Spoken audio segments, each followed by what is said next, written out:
Dharmavaram 53, Anantapur 150 bookings, Adoni 21, Anantapur 220, Bengaluru 103, Tirupati 71. ఏం శిక్ష ఏమన్నా రాసుకోనే చెప్తా ఉన్నా రియల్గా అయినా? రియల్గా అయినాయి sir. 103 Bengaluru, Tirupati 71, Anantapur 2 almost 70+. 70+ sir. Total sale అండి 484 సార్. ఇప్పుడు ధర్మవరము 50 ఎన్ని బాబు? 52 సార్. 52 అంటే ఏంది నాన్ లోకల్ అన్ని కలిపి అయింది? Only local sir. Only only local 52 sir. Dharmavaram separate ఉన్నాయి సార్. అవును సార్. వాస్తవంగా చాలా హ్యాపీగా ఫీల్ అవుతున్నామండి మేము. మా వాళ్ళందరికీ కూడా రీసెంట్గా ఏదో ఎప్పుడో ఒక పాట వింటా ఉన్నా, కంపెనీలో జీతాలు పెరిగినాయని. మా వాళ్ళు ఈ నెల మొత్తం బిందాస్గా డబ్బులు ఖర్చు పెట్టబోతున్నారు.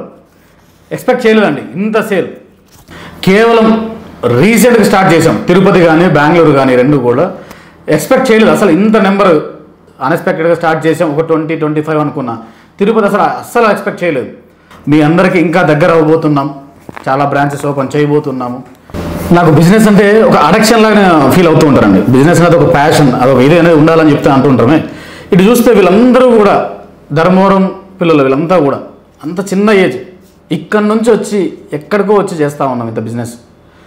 అదేంటి అంటే మనలో ఎప్పుడైతే మనం చేయాలా అనే ఒక కసి ఉంటుందో, కస్టమర్ని ఎప్పుడైతే మనం రిసీవ్ చేసుకుంటూ ఉంటామో, కస్టమర్ని ఎప్పుడైతే ఓన్ చేసుకుంటూ ఉంటామో, అప్పుడు వద్దన్న సేల్ తన్నుకుంటూ వస్తూ ఉంటుంది. చాలామంది నాకు తెలిసిన వాళ్ళు చాలామంది ఈ సేల్స్ చేయడంలో ఫెయిల్యూర్ అయిన వాళ్ళు కూడా చాలామంది నేను చూశాను. ఆ కసి అనేది మనలో ఉంటే, అంటే దీని గురించి నుంచే కాదు, ఏ బిజినెస్లో అయినా కూడా అది ఉంది మనలో అంటే మనం ఎక్కడికైనా సక్సెస్ అవుతూ ఉంటాం.